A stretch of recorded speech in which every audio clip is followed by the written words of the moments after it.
보세요. 여러분 소설 푸실 때 제가 얘기했죠? 27번 같은 문제 보세요. 이거는 내가 어떻게 풀어야 된다고? 내용일치 문제니까 이거는 끊어서 풀든 한 번에 풀든 못 풀면 끊어서라도 풀어야 된다. 그쵸? 그럴 때 여러분 제가 하나 흔들리나 안 흔들리나 한번 보고 싶은 게 뭐냐면 A라고 되어 있죠. A 이전에 지금 한 문턱이 있죠. 그거 읽고서 1번이 맞는지 아닌지 한번 그것만 해보세요. 27번 요거 지금 A 전까지 그는부터 한댔다까지 읽으시고 27번에 1번이 맞는지 아닌지 여러분 스스로 한번 파악해보세요. 그것부터 한번 해볼게요.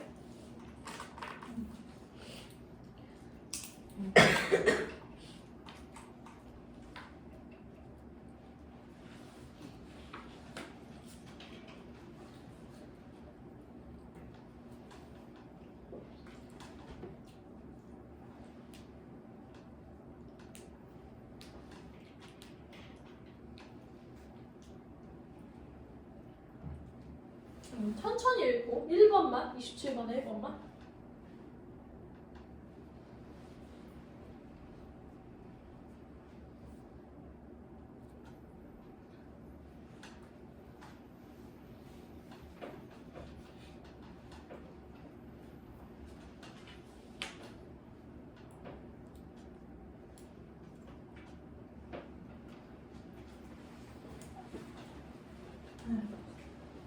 정신을 차려봐요.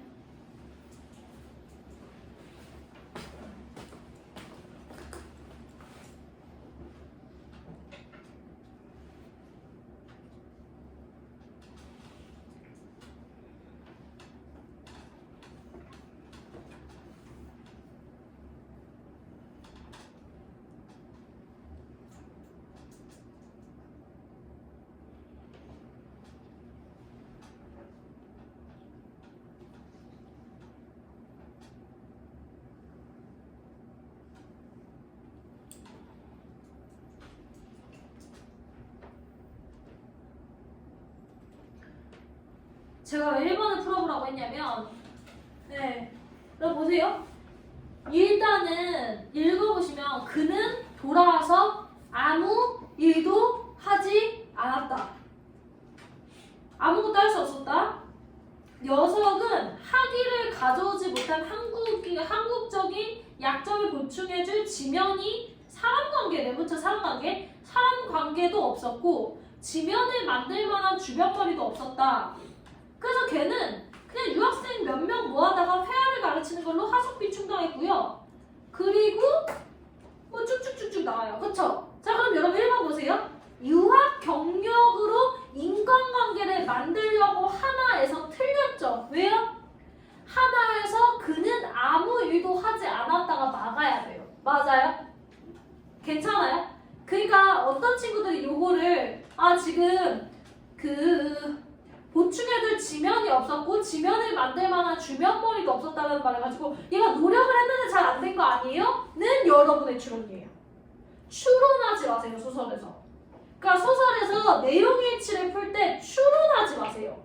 마찬가지예요. 여러분 2번도 한번 볼까요? 2번에 이것도 마찬가지로 그 끝에서부터 여러분 A 그 전에 읽으면 위에서부터 세 번째 줄 보면 걸핏하면 외로운데 소리를 함부로 내뱉으며 거리를 지쳐 쏟아지기도 했다라고 나왔어요. 여러분 2번에 보시면 안타깝네는 여러분의 감정이에요. 이 사람이 안타깝다라고 그 문장에서 쓴 적 없어요. 감정 넣지 마세요. 됐어요? 이게 일단 원칙이에요. 왜요? 객관적 사실과 여러분의 감정을 넣는 걸 구분해야 돼요. 그리고 2번이 안 되는 이유를 더 말씀드릴게요. 2번에서 목격하고 밑줄 쳐놓으시고요. 한 됐다라는 문장 보세요. 한 됐다. 그거 뭐예요? 내가 들었다는 거예요. 누구한테? 맞죠? 내가 직접 본 게 아니라 누군가한테 들었다라는 게 한 됐다예요. 맞아요? 괜찮으세요? 그래서 2번은 뭐예요? 목격하고도 틀렸고 안타까움을 느낀다는 감정도 안 된다고 보셔야 돼요. 그래서 제가 말씀드리고 싶은 건 이런 식으로 27번 유형의 문제가 어려워질 때는 말하지 않은 내용을 넣는 경우가 있어요. 당연히 안타깝게 생각하겠지 이런 식으로. 그건 여러분의 감정이지 이 사람의 감정이 아니니까 넣으면 안 된다. 봐주시면 되고요. 그 다음에 마찬가지로 여러분들 28번 한번 볼까요? 28번 같은 문제 제가 제껴야 된다 했어요. 제낄 거 한번 제껴보세요. 소설에서 제껴야 되는 게 무려 2가지나 있어요. 2개 제껴보세요. 선지 2개 제낄 수 있어야 돼요. 연습하는 거예요. 자꾸 반복되잖아요. 두현이 몇 번 제꼈어요? 2번하고 3번. 아, 그거 잘했습니다. 동시적 사건 병치 안 되고요. 그 다음에 공간에 2번하고 죄송해요 못 들었어요. 2번하고 3번이요. 3번이요? 네. 공간에 그것도 잘 뭐, 제가 제끼라고 한 건 사실 2번 하나기는 하고 저는 3번도 미리 제껴놓기는 했는데 3번은 아마 보고 제꼈어야 될 것 같긴 해요. 어쨌든 여러분 2번 하나는 제낄 수 있어야 돼요. 맞죠? 2번. 그쵸? 그 다음에 여러분들 30번 보세요. 30번 보기를 한번 읽어보세요. 졸라 어려운데 말이 어려운데 30번 한번 읽어보세요.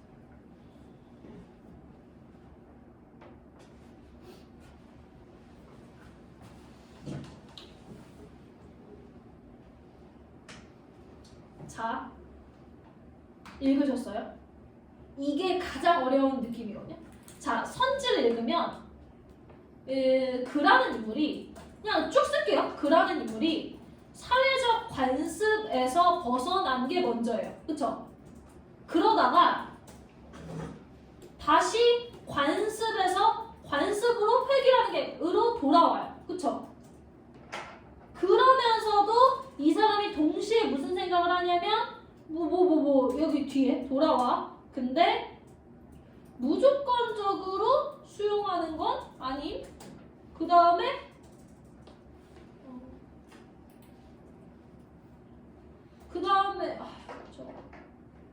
그냥 제가 제 박스를 정리해 놓는 거예요. 그 다음에 보시면 자신이 소중히 여기는 가치를 포기하지 않음. 그 다음에 마지막으로 새로운 삶의 방향. 이런 얘기 나오잖아요. 그럼 여러분은 일단 뭐 해야 되냐면 얘가 사회적 관습이 뭔지를 먼저 보셔야 돼요. 맞죠? 근데 여러분 보세요. 선지를 1, 2, 3, 4, 5를 읽으시면서 사회적 관습에서 벗어났을 때 행동이 뭔지 사회적 관습으로 돌아올 때 행동이 뭔지를 1, 2, 3, 4, 5 선지를 보고서 한번 유추해보세요. 그러니까 사회적 관습이라는 게 뭘지 이 소설에서 선지를 먼저 분석해보는 거예요.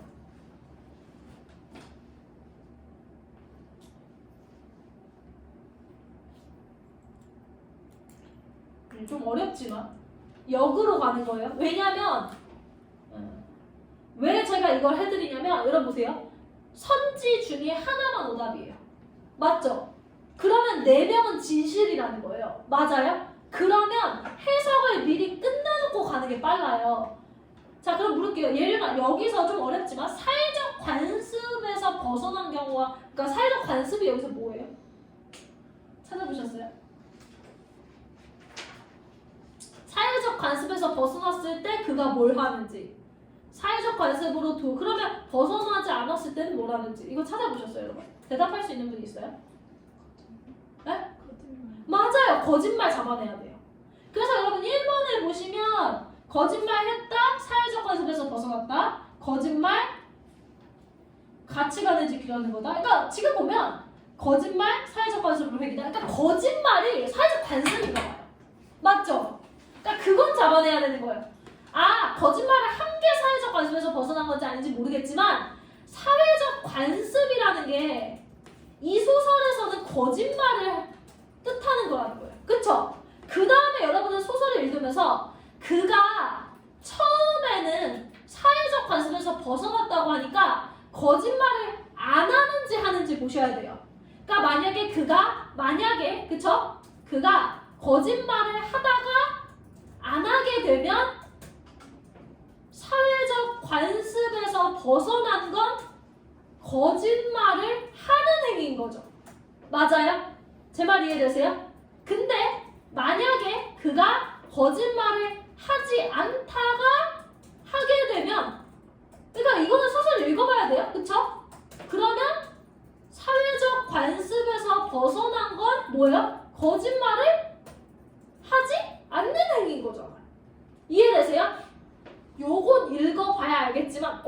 어쨌든 사회적 관습은 거짓말과 관련된 거라는 거예요. 괜찮아요? 그래서 여러분은 소설을 읽으면서 뭐 해야 돼요? 사회적 관습에서 벗어난 게 거짓말을 하는 행위인지 거짓말을 하지 않는 행위인지를 소설 전반에서 찾아야 된다는 거예요. 맞아요? 괜찮아요? 그럼을 통해서 30번 문제를 풀어야 된다는 거죠. 얘를 이해되세요? 괜찮아요? 자, 그래서 여러분들은 지금 문제를 읽어보시고 27부터 30까지 푸시면 돼요. 시간 넉넉하게 드릴게요. 자, 8분 타이머 드리겠습니다. 풀어보세요. 여러분이 중시해야 되는 건 뭐다? 거짓말을 얘가 하는 게 사회적 관습을 벗어난 건지 하지 않는 게 벗어나는 건지를 먼저 찾아나셔야 된다.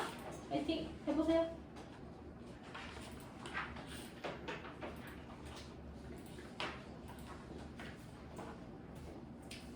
시간 넉넉하게 드리니까 풀고 다 하신 분은 좀 노세요. 그래도 오늘 좀 일찍 끝내드릴 거야.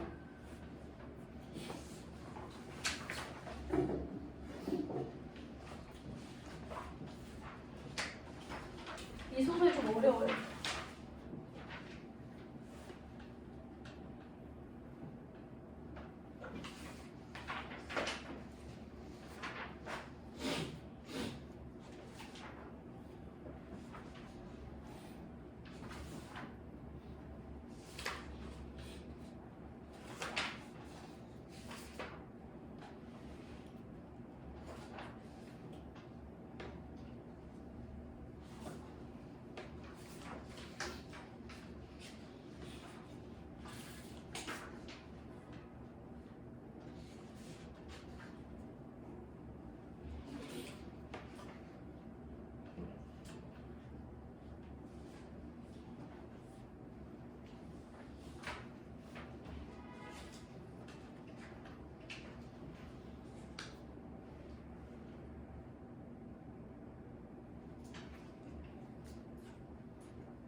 슬슬 정리하셔요.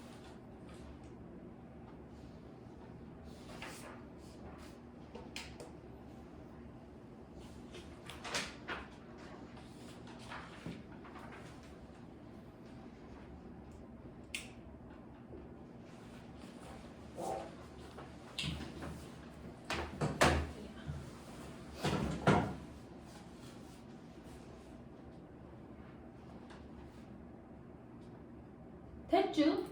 자, 여러분 일단은 물어볼게요. 그래서 어땠어요? 1번이에요? 2번이에요? 여러분 파악해봤어요? 영빈이 1번이에요? 2번이에요? 이 소설 처음에 걔가 거짓말을 하다가 안 해요? 안 하다가 해요? 하다가 안 하죠. 그쵸? 여러분들 거기까지 잡았어요? 그러면 이것이죠. 거짓말을 한 것이 그쵸? 여러분 거짓말을 한 것이 뭐예요? 관습에서 벗어난 행위인 거죠. 근데 뭐 그거 있잖아. 헷갈릴 수 있는 게 이 사람이 거짓말을 하면서도 했다고 얘기 안 하잖아요. 그러니까 더 정확하게 말해볼게요. 더 정확하게 말하면 거짓말을 발뺌하는 행위라고 보면 되겠죠. 하는 행위가 뭐예요? 사회적 관습에서 벗어난 행위고, 다시 말해서 거짓말을 시인하는 행위니까 사회적 관습에 회귀한 행위인 거죠. 여기까지 정리하셨어요, 여러분들? 그거를 가지고서 일단은 몇 번을 풀어야 된다는 거야? 30번을 풀어야 된다는 거야. 그러니까 얘가 나 거짓말했어 했으면 그거는 관습인 거고, 나 거짓말 안 했는데 이러면 뭐예요? 그 관습에서 벗어난 행위라는 거죠. 괜찮으세요? 그렇게 하고 제가 항상 얘기했죠. 여러분들 A를 읽었으면 A를 읽고 바로 몇 번 풀어야 된다? 28번 풀어야 된다. 그쵸? 근데 여러분들 한번 볼까요? 이거 읽어보면 걔는 처음에 도벽을 해요. 그쵸? 그거에 대해서 지가 쭉 얘기를 하죠. 그쵸? 그 다음에 이 사람이 뭐 읽을까요? 그런 생활이 반년쯤 지나자 그에게는 두 가지 망측한 습성이 붙어 있었다. 그럼 여러분 여기서 하나 아셔야 되는 게, 이거 지금 보시면 글을 어떻게 해요? 내가 관찰하죠. 맞아요? 그래서 이 소설이 대표적인 1인칭 관찰자 시점이에요. 나라는 인물이 글을 관찰하잖아요. 이해되세요? 그러니까 여기서 나는 별로 주인공이 아니라는 거 느껴지시죠, 여러분? 이런 게 바로 1인칭 관찰자 시점이에요. 그쵸? 자, 주위에 그의 도벽. 여러분 도벽이 뭔지 아세요? 괜찮아요? 도벽 알아요? 네. 도벽. 제가 훔치는 그런 게 도벽이에요. 그쵸?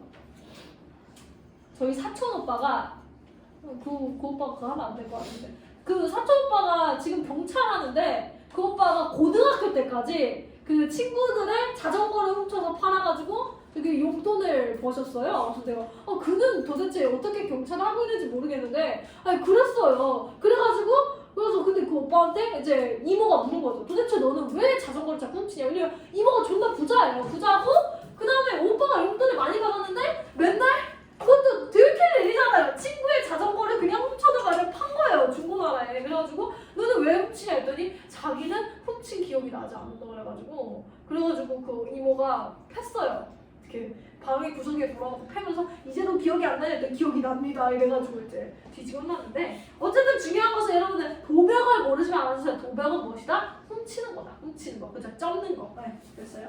도벽, 옛날에 청담동에서 수업하는데 도벽을 모르는 거예요. 그래가지고 어떻게 그럴 수가 있어. 너는 정말 곱게 자랐구나 막 이랬는데, 걔가 그것도 몰랐어요. 그 뭐야, 그 다람쥐 비슷하게 생긴 더 무서운 애. 청설모를 몰랐어요. 그래가지고 내가 청설모를 본 적이 없느냐 했더니 걔는 동물원에가 없던데. 이래가지고 내가 동물원에 가서 왜 봐야 되느냐, 동네 산에만 가도 청설모가 있는데 했더니 자기는 청설모를 본 적이 없대요. 그래가지고 청설모 막 사진으로 보여주고 막 했어요.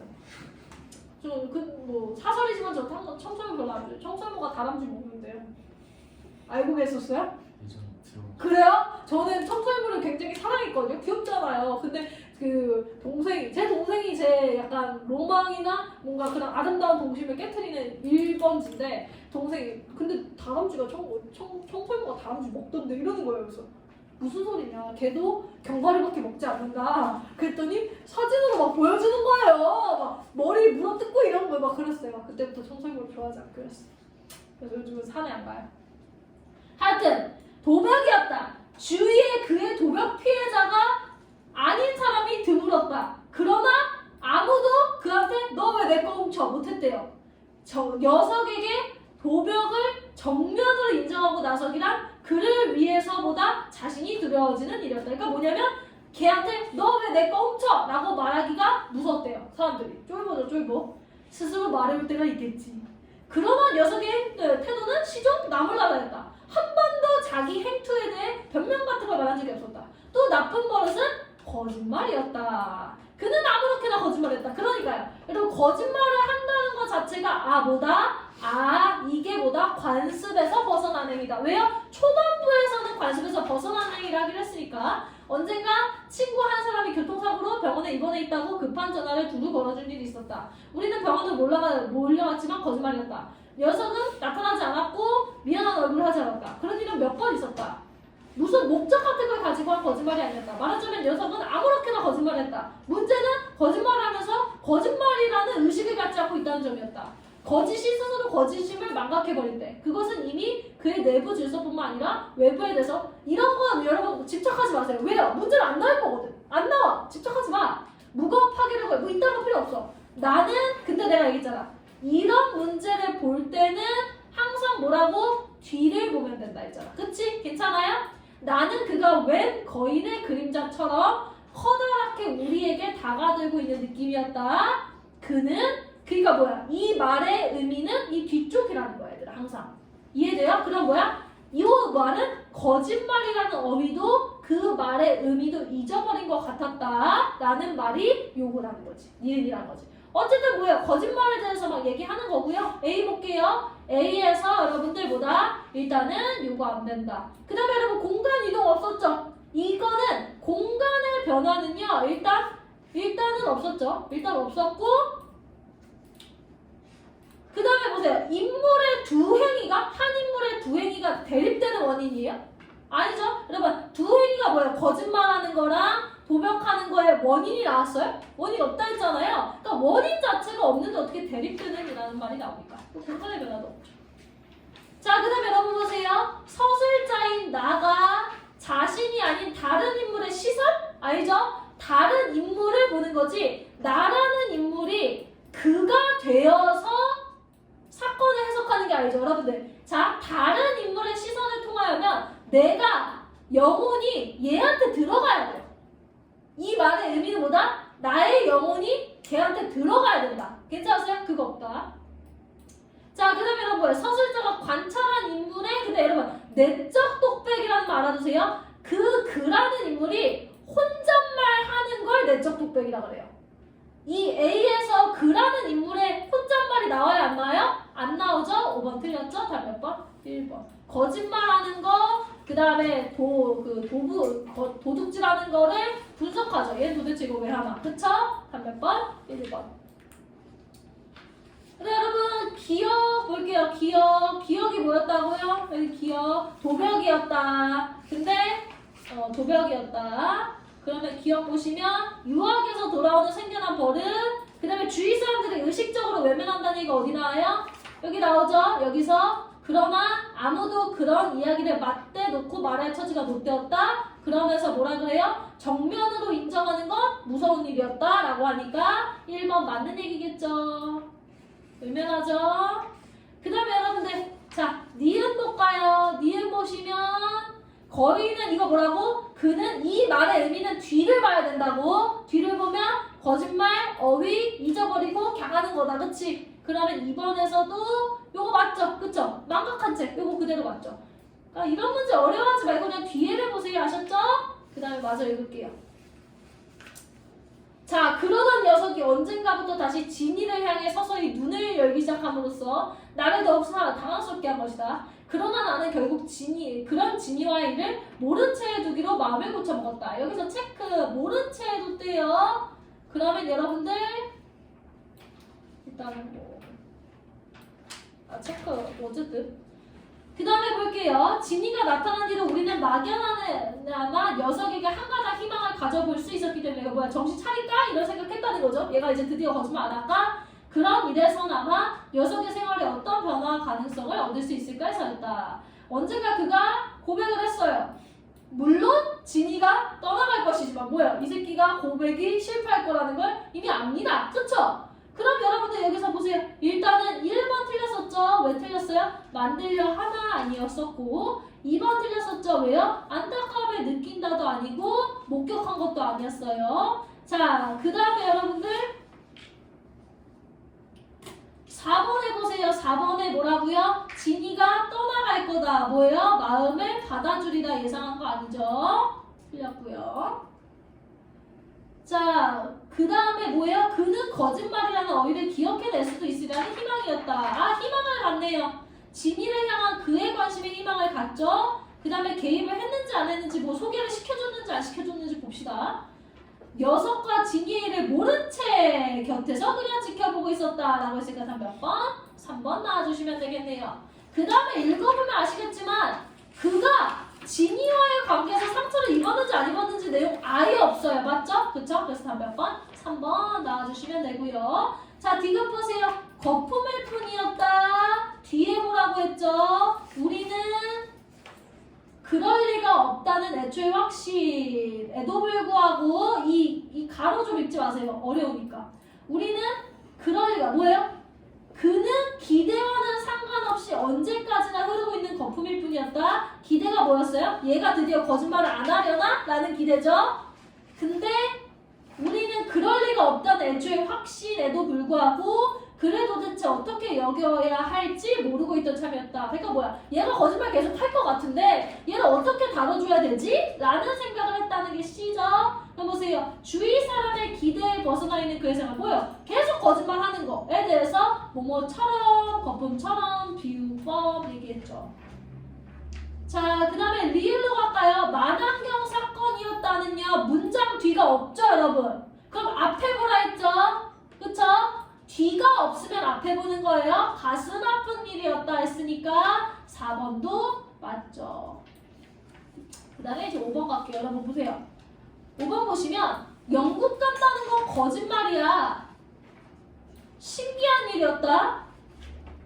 거짓말이었다는 사실은 아무것도 아니다. 그러니까 거짓말이라는 게 놀랍다는 게 아니야. 그치? 얘가 영국에 안 간다는 게 놀란 게 아니라 거짓말이라고 얘기했다는 게 놀란 거야. 맞아요? 이해돼요? 괜찮아요? 그럼 5번 보세요. 5번에 그가 했던 말이 거짓말이라는 것이 놀란 거예요? 아니라고. 거짓말이라고 고백한 게 놀란 거라고. 맞지? 이해되세요? 한 몇 번? 5번. 이거 좀 다르죠? 그가 했던 말, 그러니까 영국 가는 게 거짓말이라는 거에 놀란 게 아니에요. 그건 뭐 놀랍지 않아. 뭐가 놀란 거야? 얘가 거짓말이라고 말한 게 놀란 거야. 맞아? 자, 그럼 정리 마지막 제일 어려운 거 뭐다? 거짓말이라고 밝히지 않으면 관습에서 벗어난 거고 거짓말이라고 밝히면 뭐예요? 관습으로 들어온 거야. 아무렇게나 거짓말했다. 이거 뭐예요? 벗어난 거였죠? 맞아요? 이때 읽어보시면 아시겠지만 이 사람 아직까지 진실을 말하지 않아요. 그럼 언제부터 진실을 말해요? 이때부터 진실을 말해요. 맞아요? 그럼 사회적 관습으로 들어온 건 어디예요? 여기서부터예요. 맞아요? 오케이. 읽을게요. 영국으로 간다는 건 거짓말이라고 말한 후라고 할 때 중요한 건 뭐예요? 영국으로 간다는 건 거짓말이라고 말했다? 뭐예요? 사회적 관습으로 들어온 거예요. 맞아요? 그때 그 사람은 어떻게 한다고 했어요? 정리했죠? 이 사람 사회적 관습으로 돌아올 때 세 가지를 하죠. 무조건적으로 수용하지 않고요. 그 다음에 자신이 소중히 여기는 가치를 포기하지 않고요.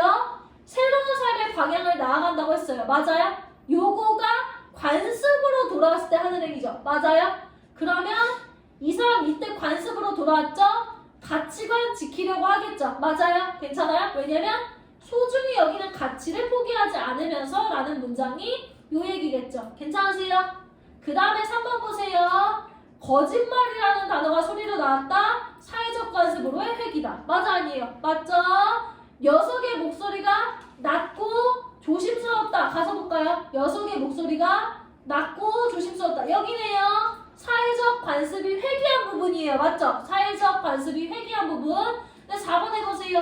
4번에 새로운 삶의 방향. 오케이. 괜찮네요. 사회적 관습으로 회귀했을 때 새로운 삶의 방향을 확인하니까. 맞습니까? 그럼 이제 5번 보세요. 자, 여기 보세요.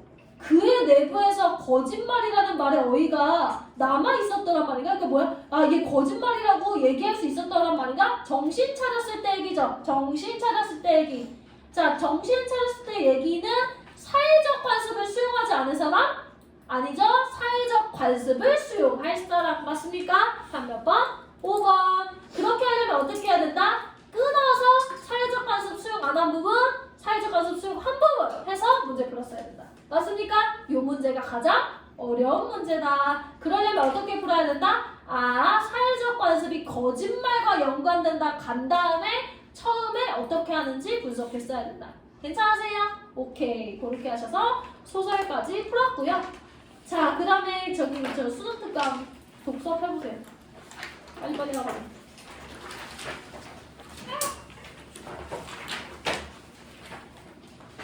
그 주제 복합 피시면 돼요.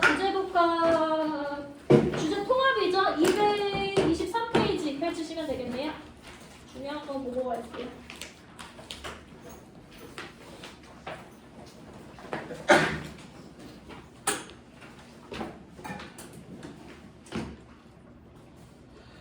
네, 다 필요 없고요.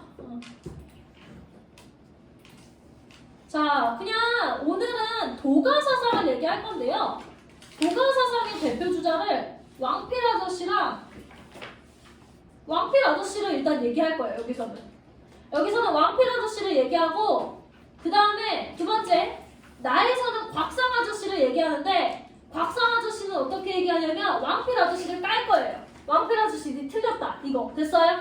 자, 그럼 한번 할게요. 왕필 아저씨는요, 노자와, 그러니까 이게 도가서상이라는 게 노자와 장자가 중심이에요. 근데 왕필 아저씨는 그래서 보시면 노자와 장자가 중심인데 이 사람은 노자를 중심하는 거예요. 그죠? 여러분? 그죠? 이거 주역은 갑자기 나온 거잖아요. 그쵸? 그러니까 상관없고 노자를 중심한 게 왕필 아저씨. 그 다음에 여러분 여기는 뭐예요? 장자를 중심하는 게 저기 누구야? 곽상 아저씨. 각각 잡고 가는 거 보이시죠? 그쵸? 네, 그래서 한번 갈게요. 그래서 왕필 아저씨는 뭐라 하냐면 도라는 게 그러니까 도가사상이니까 도가사상이 도가 뭐냐 이런 건데 도라는 것은 궁극적 근원이다. 존나 중요한 거다. 이렇게 봐요. 존나 중요한 거다. 이렇게 보시고 그 다음에 여기가 중요해요. 그 다음에 이 사람이 중요하게 생각하는 게 무가 아무것도 없다는 뜻이잖아요. 근데 아무것도 없다는 무가 뭐냐면 유의 존재 조건이 된다고 해서 그러니까 무에 기반해서 유가 생긴다고 보는 거예요. 그러니까 무 졸라 중요하죠. 그쵸? 이해되세요? 그래서 모든 유들은 무에 기반한다는 거예요. 그러니까 여러분들 중요한 건 뭐예요? 그러면 공통된 뿌리가 있다는 거지. 모든 유는 무라는 공통 뿌리가 있다고 보는 거야. 괜찮으세요?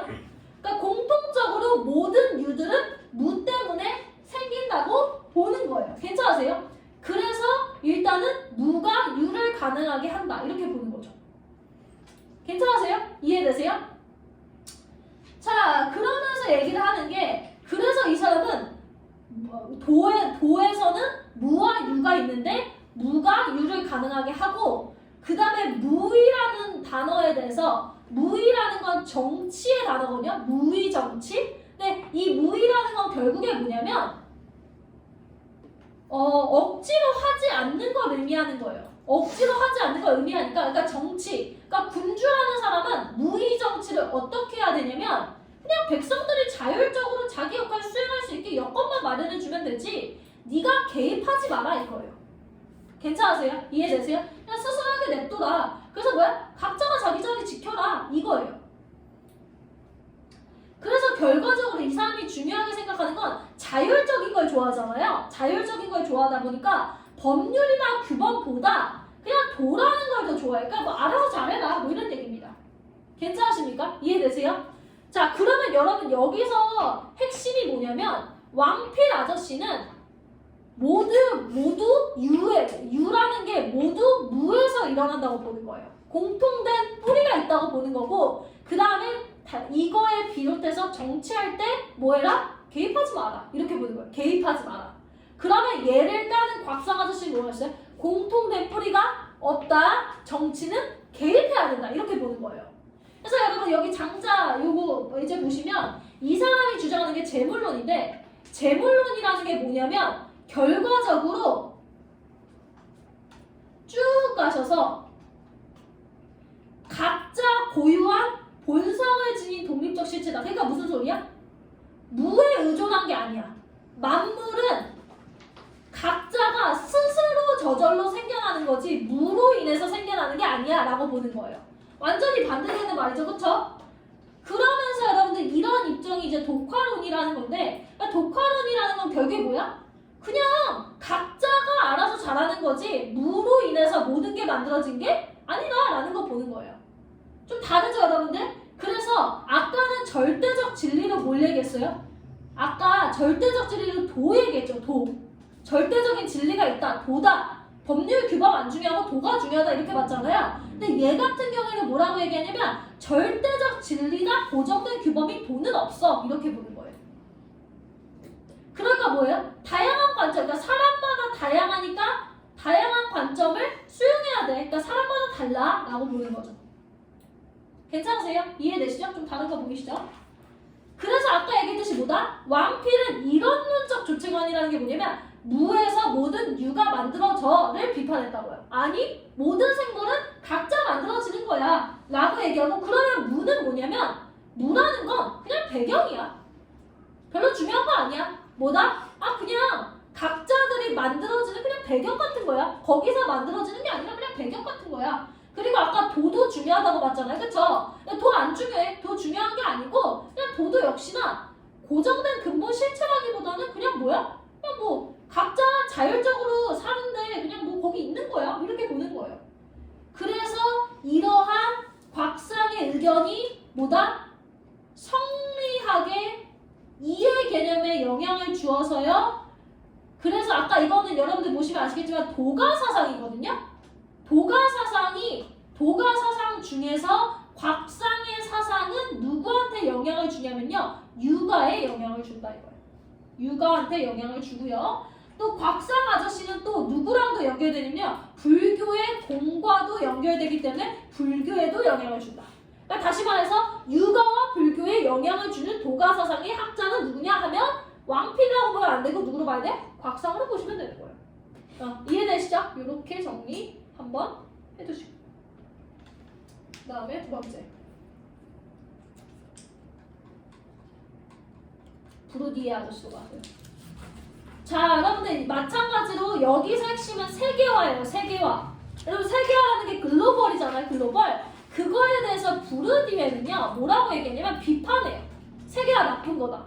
세계화라는 게 기득권 세력이 자기가 지배력을 유지 확장하기 위해서 그러니까 뭐야? 돈 많은 새끼들이 지 돈 더 많이 벌기 위해서 만든 거야. 이렇게 보는 게 브루디웨인 거예요. 브루디웨 아저씨가 세계화를 좋아해요? 싫어요? 싫어하게 보는 거죠. 그래서 불평등 구조가 심화된다고 봐요. 그러니까 돈 많은 놈들은 세계화를 통해서 돈을 더 많이 벌고 가난한 사람들은 세계화 때문에 돈을 더 못 번다고 생각하는 거죠. 그래서 일단 그렇게 보시고요. 그럴 때 지금 그러면 브루디웨는 자 기득권 세력이라는 게 자본을 가진 사람을 말하거든요. 근데 이 자본이라는 게 두 가지 자본이 있어요. 무슨 자본이 있냐면 일단은 돈으로 말할 수 있는 자본이 있어요. 돈으로 말할 수 있는 자본을 뭐라 하냐면 사회자본이라고 해요. 그리고 돈으로 말할 수 없는 자본을 뭐라고 하냐면 상징자본이라고 해요. 그러니까 돈으로 딱 안 되는 거. 근데 이 상징 자본은 그러면 언제 돈이 되냐면 인정받았을 때 발생하는 거예요. 명예, 권력 같은 거. 이해되세요? 괜찮아요? 그러니까 그래서 기득권 세력은 이 사회 자본과 상징 자본 중에서 세계화를 통해서 얻어낼 수 있는 게 뭐라고 보냐면 상징 자본이라고 봐요. 자, 브루디에는 상징 폭력이라는 게 뭐냐면 자 예를 들어서 봐봐. 옛날에 그런 게 있었죠. 옛날에는 남자가 여자보다 월급 많이 받아야 된다. 그게 뭐예요? 상징 폭력이에요. 상징 폭력이라는 건 뭐 예를 들어서 여기 나오죠. 상징 자본이라는 게 아까 얘기했지 명예나 권위 이런 거라고 했잖아요. 그런 걸 가지고 찍어 누르는 게 상징 폭력이야. 아, 그러니까 뭐야? 아, 당연히 저기 똑똑한 애가 돈 많이 벌어야지 이런 거 있잖아요. 그런 게 다 상징 폭력이라는 거야. 그러니까 상징 폭력을 통해서 이 기득권 세력이 세계화를 왜 한다? 세계화를 하는 건 자기들이 돈 더 많이 벌기 위해서 한다. 그러기 위해서 쓰는 방법이 뭐다? 상징 폭력을 쓴다는 거예요. 근데 상징 폭력보다 상징 자본을 가지고서 찍어 누르는 거다. 괜찮으세요? 자, 그래요. 그러니까 뭐냐면 뭔가 우월 등을 받아들이게 하는 거야. 우리는 특별하니까 너네가 돈 못 버는 건 당연한 거야. 그거가 뭐냐면 아비투스라는 건 개인이 갖고 있는 거예요. 그러니까 뭐냐면 상징 폭력을 통해서 개인한테 막 그 가스라이팅 하는 거거든요. 그러니까 아비투스가 바뀐다는 거예요. 그러니까 아비투스라는 건 개인의 생각 같은 건데 상징 폭력을 통해서 개인의 아비투스를 부정적으로 바꾼다는 거죠. 그래서 아, 나는 그 고졸이니까 돈을 적게 버는 게 당연한 거야. 이런 거 있잖아요. 그게 뭐야? 개인의 아비투스가 그렇게 형성된 거예요. 뭘 통해서? 상징 폭력을 통해서. 됐습니까? 자, 그래서 여러분들 아까 얘기했듯이 기득권 세력이 언론이나 교육을 통해서 뭐 하는 거예요? 상징 폭력을 해요. 그러면 아비투스에 영향을 미치죠. 아, 나는 교육을 덜 받았으니까 나는 좀 멍청하니까 돈을 못 받는구나. 이런 게 생기는 거예요. 그래서 뭐예요? 사회 구조가 불평등하게 된다는 거죠. 이해되세요? 그래서 세계화라는 것도 사람들이 뭐라고 얘기하냐면 이 기득권 세력이 세계화는 좋은 거야 라고 상징 폭력을 해서 지들이 돈을 많이 번다는 거예요. 이해되시죠? 그래서 그것들이 이제 그러니까 부르디에 아저씨는 상징 폭력이 나쁜 거잖아요. 그렇다 보니까 그걸 해결하기 위해서 뭐 해야 된다고 하냐면 공공 서비스를 확대해야 된다고 봐요. 그래서 뭐 해야 된다고 보냐면 시민을 교육해야 돼요 라고 봐요. 그리고 시민이 연대해야 돼요 라고 본다는 거예요. 정리 한번 하세요. 부르디에 아저씨는 세계화는 기득권 세력이 자기가 잘 먹고 잘 살기 위해서 하는 건데 세계화가 적당한 거다. 세계화는 해야 되는 거다 라고 사람들한테 가스라이팅을 해야 되잖아. 그치? 그러기 위해서 뭐 한다? 상징 폭력을 써서 아비투스를 바꾼다. 그쵸? 그래서 사람들이 세계화는 괜찮은 거야, 좋은 거야 라고 생각하는데 실질적으로 세계화는 기득권 세력한테만 좋은 거다.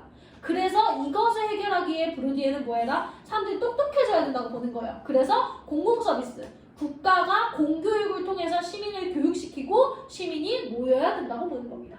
됐죠? 자, 그러면 기든스 아저씨는 세계화를 뭐라고 보느냐 라고 할 때 기든스 아저씨는 세계화 좋아합니다. 그래서 세계화를 근대성이 확장되는 거라고 봐요. 그러니까 반대 입장이죠. 여기는 세계화 싫고 여기는 세계화가 좋은 거예요. 그래서 뭐예요? 관습이라는 것에서 탈피해서 뭔가 개인의 자유, 합리성, 과학 중심 질서로 변화하는 거니까 되게 좋은 거다라고 보는 거예요. 이해되시죠? 넘어갈게요. 넘어가셔서 그러면서 이제 세계화를 통해서 뭐가 된다고 보냐면 시간과 공간이 분리된다고 보는데 뭐 그런 거죠, 여러분. 옛날에는 시간을 보려고 하면 태양이 움직이는 걸 봤죠.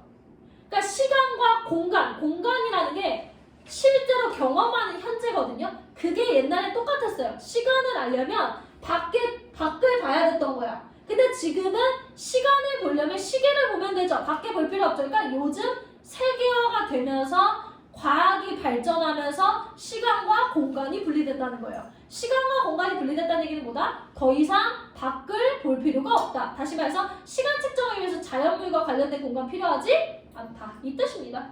괜찮으시죠? 그 다음에 여러분들 보세요. 삶의 영역이 이제는 세계화가 되니까 내가 특정한 물리 공간에 국한되지 않죠. 그러니까 회의할 때 줌으로 하니까 뭐예요? 직접 이 공간에 있을 필요가 없게 됐죠. 이런 얘기 하는 거예요. 그러니까 세계화 되게 좋다. 근데 세계화가 되면서 제조된 위험이라는 게 생겼다는 거예요. 자, 제조된 위험과 반대말이 외부적 위험인데 외부적 위험은 자연재해예요. 그러니까 이거는 인간이 어떻게 할 수 없는 거죠. 그렇죠? 그거는 예전에도 있었지만 세계화가 되면서 인간이 인위적으로 만든 환경에 의한 위험이 생겼고 그게 뭐다? 제조적 위험이다. 그러니까 뭐야? 세계화 좋아? 좋은데 문제가 있어. 무슨 문제가 있어? 제조적 위험이라는 문제가 있어. 그래서 그것을 해결하기 위해서 얘는 뭐 해야 된다? 제3의 길이 있어야 된다라고 보고요. 제3의 길이라는 게 뭐냐면 인적 자본, 그러니까 사람들한테 투자를 해줘라고 얘기하는 거예요. 사람들한테 투자를 해줘라는 사회국가, 사회투자국가를 얘기하고요. 그 다음에 역시나 뭐해라? 경제적 지원을 하는 게 아니라 교육을 했으면 좋겠어 라고 얘기하고 시장, 정부, 민간, 공기업이 균형을 이뤘으면 좋겠어 라고 얘기하는 신혼합 경제체제 얘기하고요. 예방적 복지 뭐예요? 그러니까 문제가 일어나기 이전에 복지를 먼저 하자라고 얘기하고 정신적 가치를 올려주자, 행복 추구하자 이렇게 해결책들을 얘기하고 있는 거죠. 무엇에 대한 해결책? 제조된 위험에 대한 해결책을 얘기하는 거죠. 결과적으로 가는 뭐예요? 세계화 싫어. 나는 뭐예요? 세계화가 좋지만 위험이 있으니까 위험을 해결하자라는 얘기하는 거죠. 괜찮으시죠? 죽어가시면 안 돼요. 이거 설명한 거 다 모의고사에 나온단 말이에요. 그 다음에 여기 찻주전자 보세요. 찻주전자 효과 이거예요, 여러분. 물 따를 때 이 밑으로 나와야 정상이죠. 이 밑으로 이렇게. 근데 가끔가다 왈칵해서 이렇게 나오는 거 보이셨어요? 이 위로. 그러니까 그럴 때 여러분 이렇게 나면 이렇게 떨어지지만 이 위쪽으로 나면 이렇게 떨어져서 물컵에 안 떨어지고 이렇게 왈칵 떨어진 적 기억하세요? 그게 찻주전자 효과예요. 찻주전자 효과는 얘가 이렇게 따라서 이렇게 흐르는 게 아니라 이 바깥쪽으로 흘러서 내가 원치 않는 버릇에 떨어지는 효과라고요.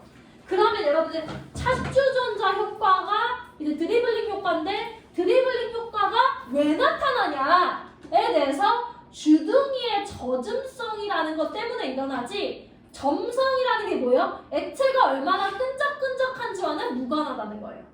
괜찮으세요? 그러니까 젖음성이라는 건 여러분들 그런 거예요. 예를 들어서 여러분 보세요. 액체가 약간 이런 물 같은 거는 이 천에다가 이렇게 하면 바로 스미죠. 젖음성이 좋은 거예요. 근데 보세요. 이게 되게 끈적끈적한 꿀젤리라고 생각해봐. 꿀젤리. 그러면 여러분들 이렇게 했을 때 얘가 스미지가 않고 이렇게 약간 볼록하게 쓰죠. 그게 젖음성이 나쁜 거예요. 그러니까 젖음성이라는 개념은 무엇이다? 얼마나 잘 퍼지느냐예요. 뭉치지 않고 퍼지느냐. 이해되세요? 그래서 젖음성이라는 건 뭐다? 고체 표면에서, 이거 고체죠? 고체 표면에서 액체가 잘 퍼지는 정도다. 그리고 여러분들 젖음성이 클수록 아까 얘기했듯이 얇게 퍼지는 거예요. 아셨죠? 잘 젖는다라는 뜻입니다. 이해되세요? 그래서 젖음성이 크면 친수성, 작으면 소수성 이런 어휘들 나와 있고요. 자, 그래요. 그러면 여러분들 여기 쭉 가셔서 요거 한번 보세요. 이탈각이 작을수록 찻주전자 효과가 커진다는 게 일로 왈칵 쏟아질 확률이 높다는 거잖아요. 이탈각이 작다라는 게 그림을 그릴 수 있을까요?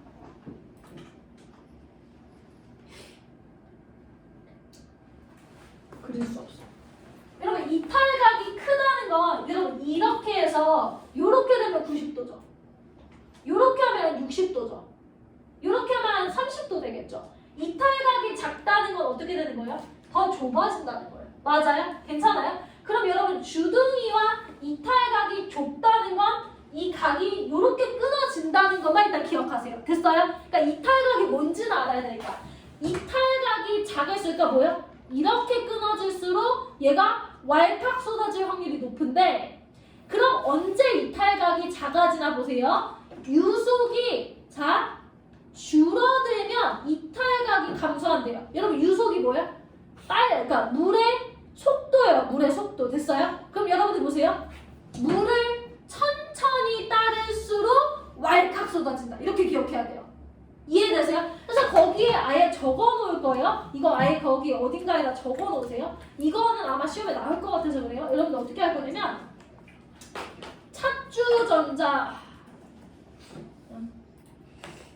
찻주전자 효과라는 게 뭐다? 왈칵 쏟아지는 거. 이거 아예 적어놓으세요. 근데 내가 저지성이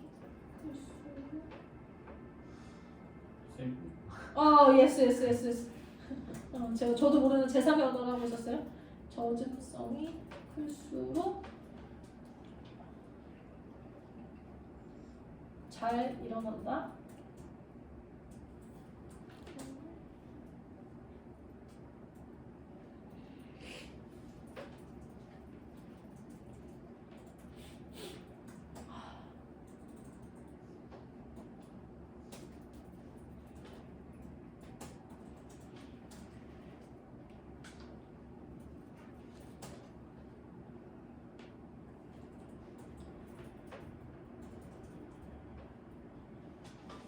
자, 요거만 적어놓으면 돼요. 요거 아마 시험에 나올 거라서. 뭐 어렵지 않죠? 그러니까 이거 안 써도 돼요. 말깍 쏟아지는 건 여러분 이해하라고 저기 해놓은 거고 이거 말고 이거. 저즘성이 클수록 잘 일어나는데 저즘성이 크다는 게 무슨 뜻이냐? 이탈각이 작은 거고 유속이 작다는 거라는 거. 유속이 작다는 게 액체가 느리게 흐른다. 이거 아마 빈칸 뚫어놓고 나올 거예요. 시험에서. 유속이 뭐 예를 들어서 뭐 그런 거야. 약식논술 여러분 빈칸 뚫기거든요. 그러면 아마 약식논술에서는 이거 지문 나오면 이렇게 나올 거예요. 찻주전자 효과는 저즘성이 수록 잘 일어나는데 이는 이탈각이 의미이며 유속이 하고 다음 빈 칸을 채우라 이렇게 나와요. 이게 약식논술의 문제예요. 그럼 여러분들 여기서 뭐 써야 돼? 저즘성이 클, 작 이거 쓰셔야 된다고요. 이런 거 내요. 이런 거. 그래서 이거 아예 정리해두라고 하는 건데 여러분 저즘성이 크다는 게 무엇이다? 아까 얘기했듯이 저즘성이 크다는 게 잘 스민다라는 뜻이다. 이건 알아둬야 되죠. 그쵸? 그 다음에 이탈각이 작다라는 거 그냥 쉽게 말해서 이 각도가 좀 작다라는 뜻이고 이탈각이 작으려면 어떻게 된다? 유속이 작다 말고 느리다도 괜찮아요. 작다 느리다 다 상관없어요. 여러분 어쨌든 뭐예요? 액체가 느리게 흐린다는 뜻이에요. 괜찮아요? 그래서 그 얘기를 본문에서 존나 어렵게 하고 있는 거예요. 요. 그래서 뭐야? 찻주전자 효과는 저즘성과 관련되는데 근데 여러분들 거기 보시면 일단은 이탈각이 작을수록 그 다음에 이탈각이 작다는 건 뭐다? 유속이 줄어든다 라는 뜻이다. 그쵸? 그 다음에 또 한 번 여기 정리 아까 해드릴게요. 여기. 저즘성이 클수록 이탈각이 작아졌다. 이거 제가 그냥 아까 써드린 거예요. 써드린 거. 요거. 요 얘기 그냥 써드린 거예요. 이해되시죠? 네. 그 다음에 아까 점성이랑은 관련 없다고 얘기했잖아요. 그쵸? 점성이라는 건 뭐다? 끈끈한 정도를 의미하는데 근데 뭐다? 이탈각에 유의미한 차이 발생하지 않았다. 그쵸? 이거 쓰는 거 알아요. 뭐 이거 없다 하세요. 자 그래서 여러분들 그러면 보세요. 찻주전자 효과를 막으려면 어떻게 하겠어요? 반대로 하면 되잖아.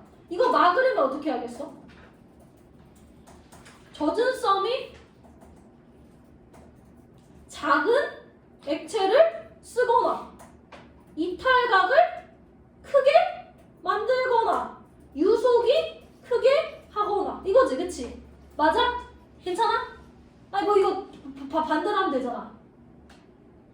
그럼 여러분 저준성이 작은 액체를 쓰거나 이탈각을 크게 만들거나 유속을 크게 하거나 근데 유속을 크게 한다는 거 쉽게 말해서 빨리 따르라는 거야. 빨리 그쵸? 그러니까 이거 뭐야? 그러니까 액체가 빠르게 흐르도록 하거나 그쵸? 그 다음에 여러분 이탈각을 크게 만드는 방법이 뭐냐면 여기 나와요. 이게 주둥이가 여러분 그런 거 있잖아요. 예를 들어서 보세요. 이거 보시면 이거 지금 좀 둥글죠? 이게 둥근 경우가 있고 완전 날카로운 경우가 있는 거 아세요? 에? 그런 거예요. 자 그럼 보세요. 무슨 얘기 할 거냐면 자 그러면 찻주전자 효과를 막는 방법이 뭐가 있느냐라고 할 때 아까 얘기했듯이 액체 속력을 유지해준다는 게 뭐라고? 빠르게 유지해달라고. 빠르게 그치? 빠르게 유지를 해주던가 아니면 자 요거 이게 무슨 뜻이냐? 아까 이탈각이 커지려면요 여러분 이탈각이 커지려면 어떻게 하면 되냐면 공률이 요거를 감소시키면 된다는 거야. 근데 공률을 감소시킨다는 게 무슨 뜻이냐면 날카롭게 만들라는 거야. 날카롭게. 됐어? 그래서 자 이거 뭐라고? 이탈각을 크게 만들려면 그 주둥이의 공률을 감소시킨다. 근데 이거 공률을 감소시킨다는 게 무슨 뜻이다? 날카롭게 만들라는 거야. 둥글리지 말라는 거야. 여기 봐봐. 둥글지 하지 말라고. 그냥 이렇게 네모나게 만들라고. 네모나게. 됐어요? 그래서 공률을 감소시키는 게 뭐다? 날카롭게 만들라고. 그렇게 하거나 마지막 저집성이 매우 작게 만들라고. 그쵸? 그래서 이거 그대로 나온 거야. 여기 저집성이 작게 하든가 이탈각을 크게 만드는 것보다 공률을 감소시키는가 유속을 크게 하든가. 그래서 요거를 정리해주면 빠르죠. 이게 다야. 근데 아마 시험에 나올 거야. 나면 헷갈리잖아. 그러니까 정리해주라. 괜찮? 그 다음 봐봐요. 저기 나까지만 하고 집에 갈 거예요. 원래는 주제 통과 5까지 해야 되는데 못하고 있어요. 이런. 뭐 한 주 정도 제가 숙제를 빼드릴게요. 그러니까 수능 특강 끝나고 저기 숙제를 한 주 정도 빼드릴게요. 이러다가는 내가 못 나가겠어. 그럼 두 번째는 뭐냐? 두 번째는 젖음성에 대한 설명하는 거야. 젖음성. 그러니까 부가 설명인 거지. 가에서 젖음성이 중요하다며. 그래서 나에서는 젖음성이 뭐냐? 이 얘기하는 거야. 아까 젖음성 얘기해줬잖아. 뭐라고? 고체 표면에서 액체가 잘 퍼지는 정도를 젖음성이라고 한다고. 근데 여러분 이거 잘 기억해봐. 여기에 액체를 뿌렸다. 그러면 세 가지 경계면이 나와요. 고체와 액체의 경계가 나오죠. 그 다음에 봐봐. 액체와 무슨 경계가 나오냐면 기체의 경계가 나와요. 그죠? 그냥 봐봐. 고체와 기체의 경계도 나오죠. 이해되세요? 괜찮아요? 그거를 갖고 갈 거예요. 자, 그래서 봐봐요. 자, 여러분들 여기 봐봐. 여기 부분은 여기 커서 부분. 여기 부분은 고체와 액체의 경계죠. B는 고체와 액체의 경계야. A는 뭐야? A는 액체와 기체의 경계지. 그 다음에 C는 뭐야? 고체와 기체의 경계지. 이 정도는 이제 이해해야 돼. 그치? 이해해야 돼. 그 다음에 이제 중요한 거 한번 얘기해 드릴게요. 그래가지고 여러분 여기 접촉각이라는 게 뭐냐? 접촉각이라는 건 여기 나오잖아요. 여기 이거잖아. 이거 델타 이거 뭐라 이거? 세타라 하나요? 네. 자, 그럼 여러분 보세요. 요거는 뭐라 그러냐면 그냥 요거 이게 저는 알파 있던데. 어쨌든 그래서 여러분 요거 보셨을 때 고체와 액체 간의 경계면이 여기 그치? 밑에와 액체와 기체 간의 경계면이 뭐야? 요거라고 본 거야. 요거 그치? 액체와 기체가 닿는 부분이 여기잖아. 그치? 그 값을 요거라고 쳐봐. 그게 접촉각이야. 그러니까 접촉각 여기다가 요렇게 표시해놔. 요것은 요거다. 이렇게 표시해봐. 그러면 이제 얘는 여러분들 근데 봐봐. 여러분 얘네가 일단은 이렇게 하시고 그래서 요 접촉각은요 표면 에너지 차이에 따라서 달라진대요. 자, 그거 정리해 놓으시고 자, 그러면 표면 에너지는 자 보세요.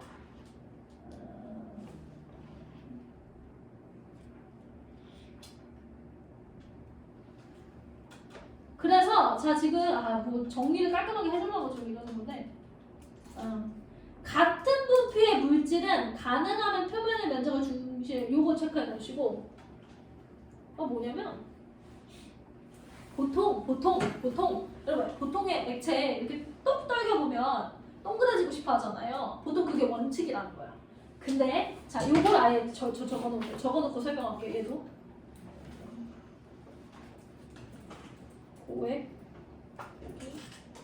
90 이거 도자는 그 도자로 쓰세요. 이거 말고 그 이걸로 해요. 이거 아셨죠? 그러면 그냥 이렇게 쓰시고 원래 그림으로 그리는 게 좋은데 그 다음에 5에 여기